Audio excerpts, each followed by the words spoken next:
Continuando o processo de revisão, nós vimos em dois blocos exercícios do livro. E aí é uma lista criada por mim, baseada também em Enem, exercícios que tem em vestibular. Acredito que seja uma boa forma de fazer essa revisão, porque além dos itens em si, a gente já vai falando o que tem que falar sobre os temas aí. Então vamos a este exercício número 2. Uma forma de determinar a extensão de uma fratura em um osso do corpo é por meio do uso de equipamento de raio-x. Para que essa tecnologia e outros avanços tecnológicos pudessem ser utilizados, um grande passo teve de ser dado pelos cientistas: a concepção científica do modelo atômico. Então aí tem a ver com a evolução do modelo atômico. Sobre o modelo atômico proposto, associa as afirmativas da coluna 1 com seus respectivos responsáveis na coluna 2. Bom, primeira coisa, quem foi Rutherford? Quem foi Niels Bohr, que aí aparece só o sobrenome dele? Rutherford foi um neozelandês que se naturalizou inglês e na Inglaterra ele fez seus experimentos científicos e se tornou uma das pessoas mais importantes na evolução da química no mundo. Então ele apresentou seus postulados e isso vai para a eternidade como contribuição muito grande na evolução da química. E Niels Bohr foi um discípulo dele, foi um estudante dele, que também se tornou um grande cientista e contribuiu para melhorar os postulados de Rutherford. Rutherford fez aquela famosa experiência onde bombardeou uma lâmina de ouro com partículas alfa.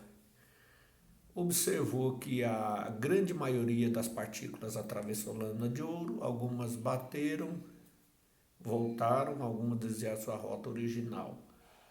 Ele concluiu que o átomo não era maciço como imaginava Dalton. Ele concluiu também que existia um núcleo positivo, onde estariam os prótons, e uma eletrosfera onde estariam os elétrons. Fez seu primeiro modelo atômico, que era circular, e o seu segundo modelo atômico, que era planetário. Niels Bohr fez experimentos científicos, comprovou cientificamente que enquanto os elétrons estiverem se movimentando em suas órbitas estacionárias, ele não vai estar nem absorvendo nem emitindo energia. A partir do momento que o elétron se distancia do núcleo, ele vai estar absorvendo energia. A partir do momento que ele volta para sua órbita estacionária, ele vai emitir energia.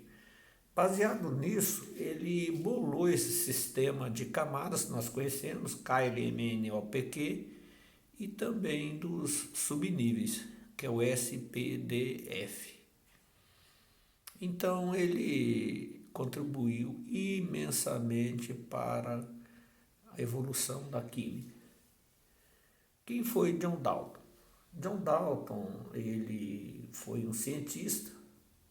Ele, entre outras coisas, ele era contador também, era físico. Nessa época dele, há 200 e tantos anos, o cara era um faz-tudo, né? Estudava tudo. E ele deixou para a humanidade conhecimentos, informações que até hoje nós utilizamos.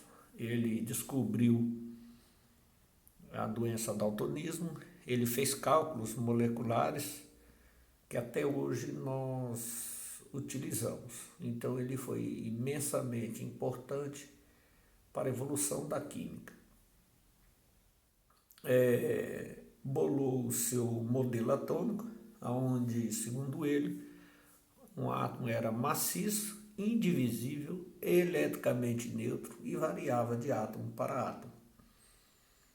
Nós sabemos que hoje muitas das afirmações dele precisaram ser modificadas por causa do experimento científico. Em relação a esses postulados, é o que ele achava das observações, mas depois experimentos científicos comprovaram que algumas coisas não eram da forma como ele imaginava, como foi o Tefort em 1911, que provou que o átomo não era maciço como imaginava John Dalton.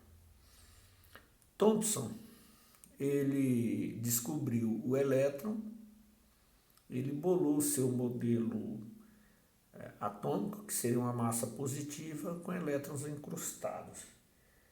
O seu modelo atômico ficou conhecido carinhosamente no mundo científico como modelo pudim com passas. Apesar do seu modelo adquirir um tom meio jocoso, meio de brincadeira, né?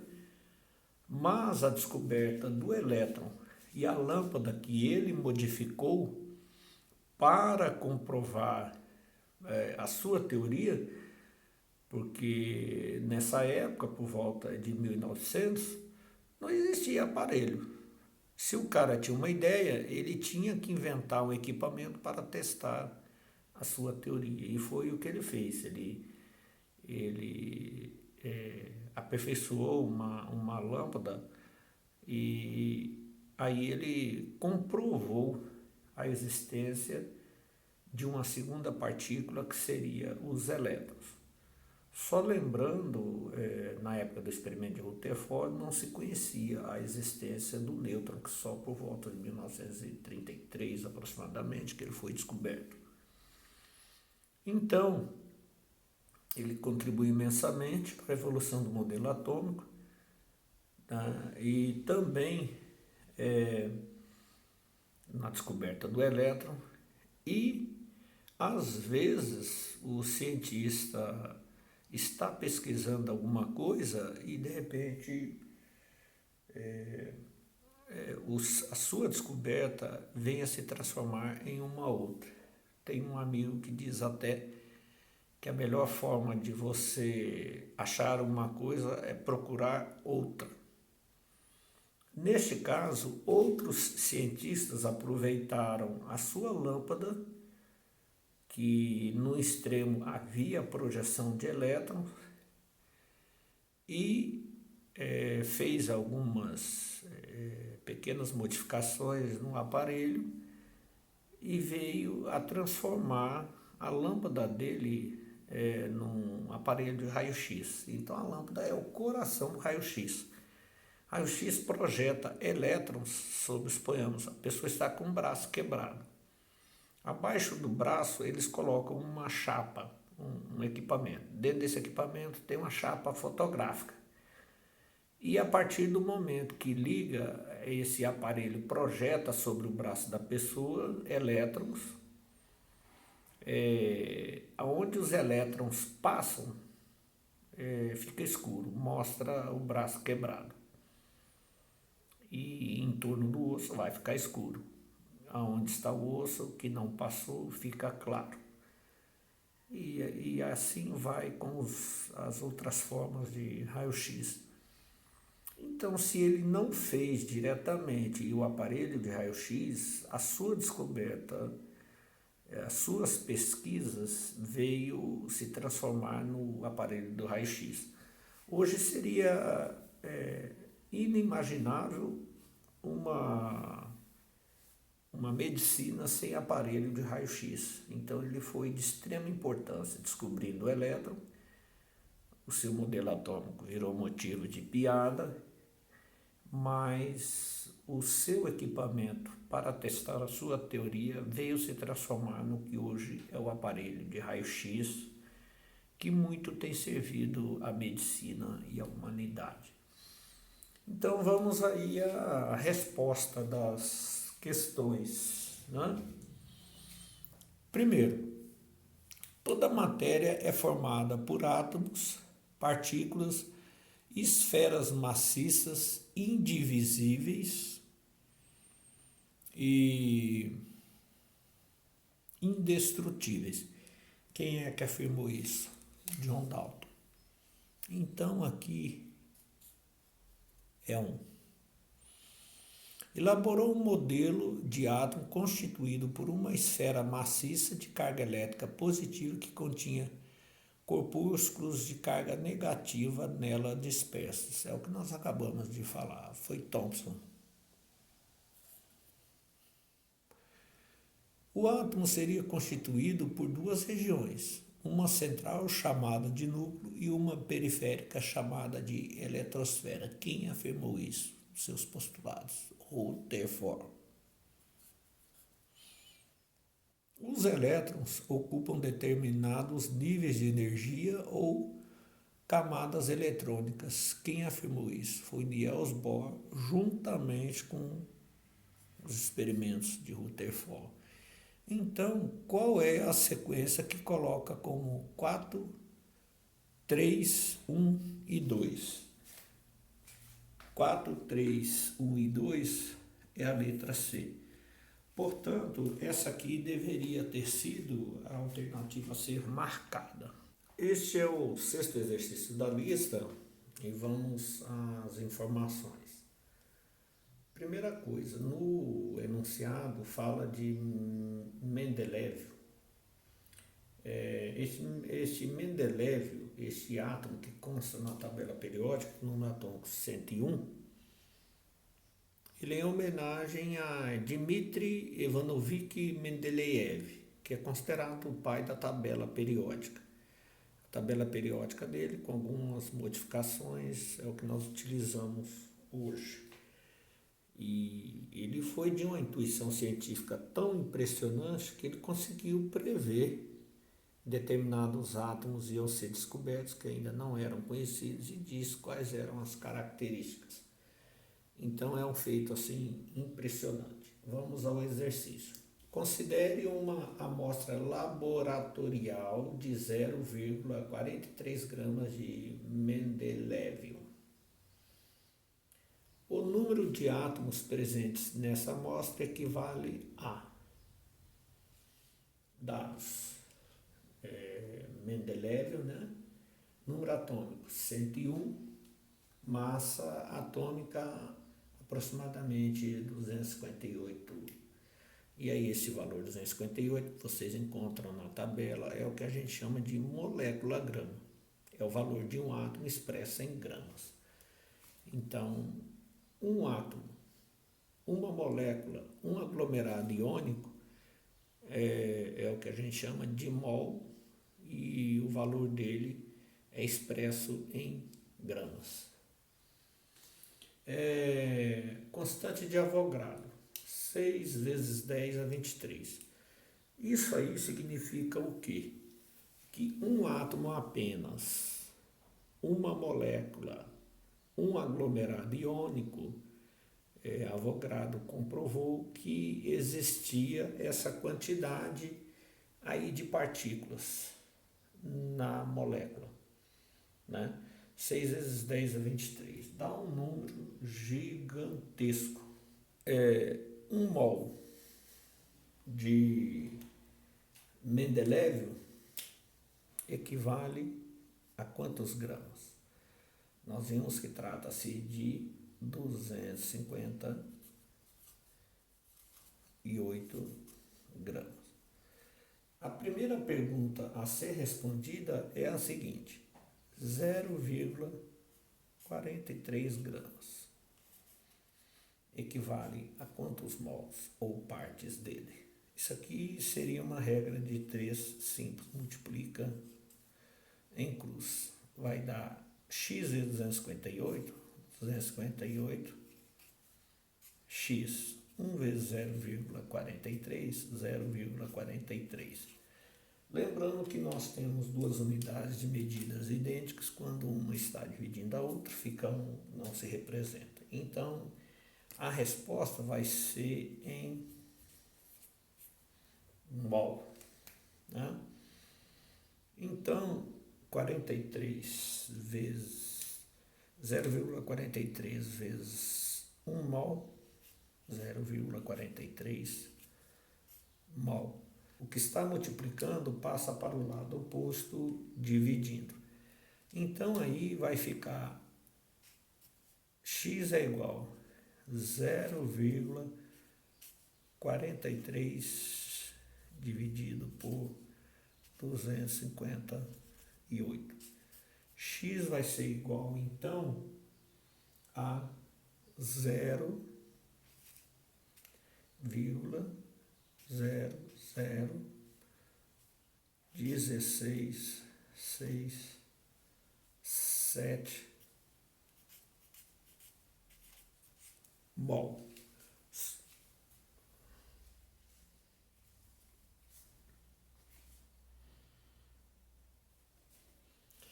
Então, 1 mol corresponde a 258 gramas. X é igual a 0,43 gramas. Isso aqui é uma regra de 3 simples, né? Multiplica em cruz, vai dar 258x e 0,43 mol. 0,43 mol dividido por 258, 0,01667 mol. Então, um pouco mais de 1 milésimo de 1 mol.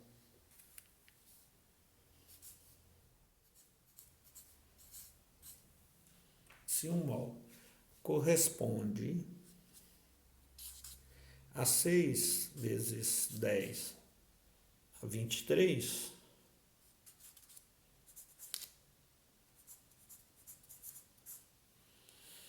a pergunta é a seguinte: e 0,00667 mol é igual a quanto? Não sabemos. Multiplica em cruz. X vai ser igual, então, a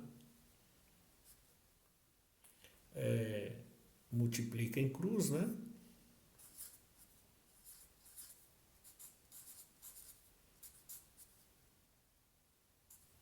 Vezes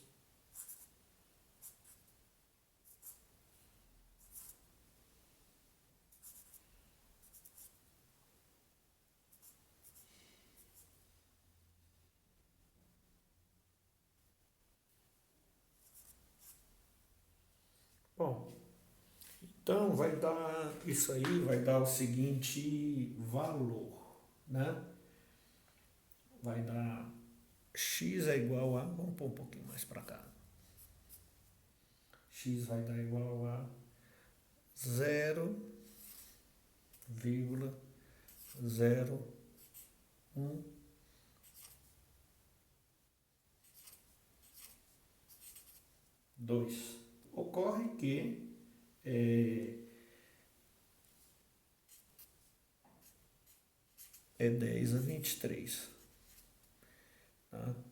E aí, no caso de transformando isso em notação científica, a vírgula para a direita diminui aqui em cima. Então, ela vai caminhar 1, 2. Aqui vai ficar menos 2.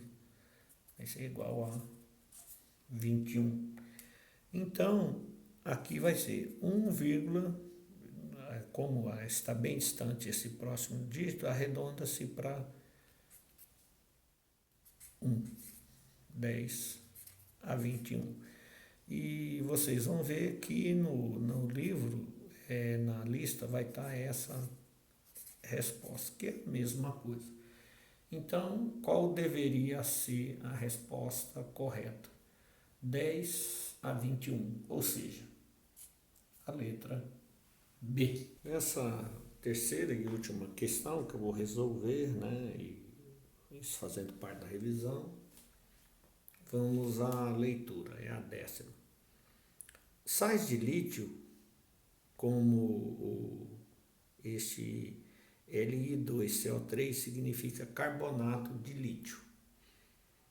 são utilizados no tratamento de doenças depressivas, com uma dose total de até 30 vezes 10 a menos 3 mol por dia. Então essa deve ser a maior dosagem recomendada. Se uma prescrição médica, essa dosagem deva ser atingida pela ingestão de 2 dragas ao dia, ou seja, esse total aqui deve ser dividido em 2 dragas. Né? A massa em gramas de carbonato de lítio que cada cápsula deve conter é de aproximadamente... Bom, quando eu falo assim, a massa em gramas de carbonato de lítio que cada cápsula deve conter é de aproximadamente, aí na verdade está a pergunta. Ou seja, qual a massa de carbonato de lítio que cada cápsula deve conter? E aí deve se encaixar em uma das respostas. A primeira coisa a ser feita são os dados. Isso sempre. Tá? Então você vai colher primeiramente os dados. O carbonato de lítio, Li, né? 2CO3. Li2CO3. Dose total diária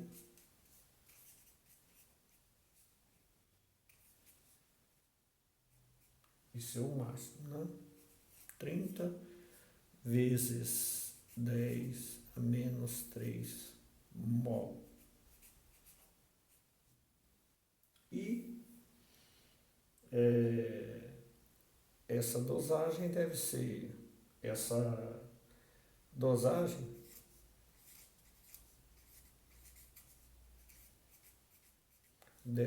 por atingida, né, por 2 dragas.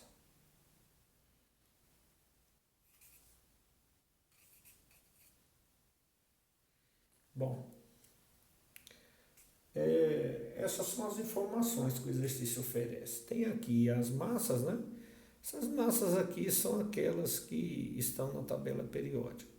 Na maioria das vezes, esses valores estão arredondados. Por exemplo, carbono, dificilmente você trabalha com 12,01, geralmente 12.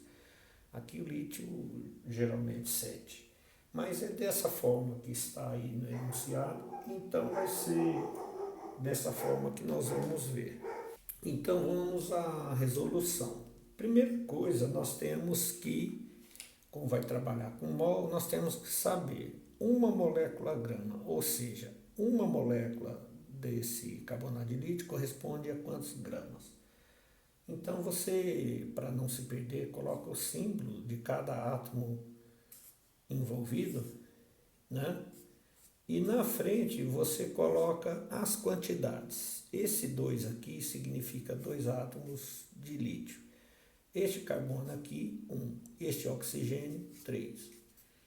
Qual é o valor de 1 lítio expresso em gramas? 6,94. Qual é o valor de um carbono expresso em gramas? 12,01. Qual é o valor de um oxigênio expresso em gramas? 16.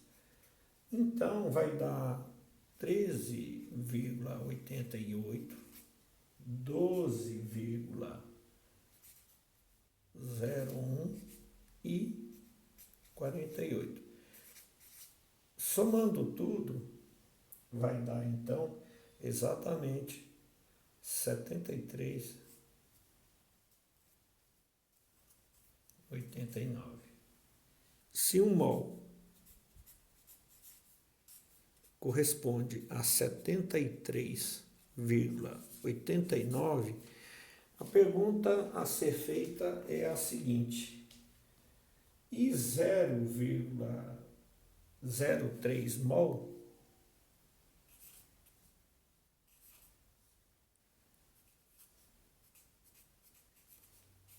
Só lembrando que estava aqui na forma de notação científica, né? Esse 30 vezes 10 a menos 3 é a mesma coisa que 0,03. Voltando aqui, olha, caminhando 3 casas, olha, 1, 2, 3, dá 30 vezes 10 a menos 3. Então assim fica mais fácil, né? É igual a quanto? Quantos gramas? Não sabemos. Então, multiplicando em cruz, vai dar x vai ser igual a 0,03 vezes 73.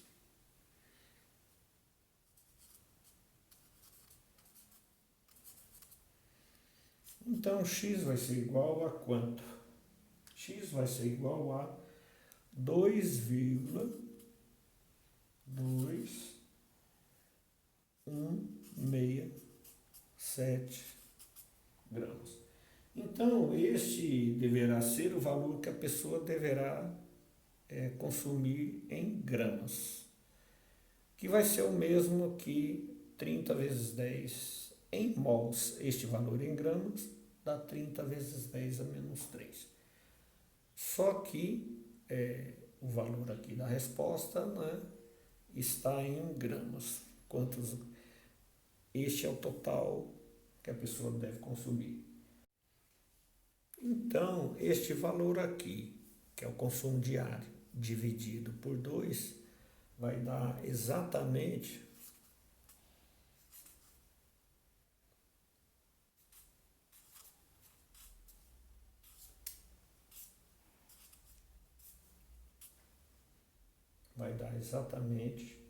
o valor de 1,1. Lembrando que eles costumam arredondar, né? Então vai ser este 1,1 aí. Então, qual a resposta que coincide com 1,1? É essa aqui, olha. A D. Essa deveria ser a resposta certa.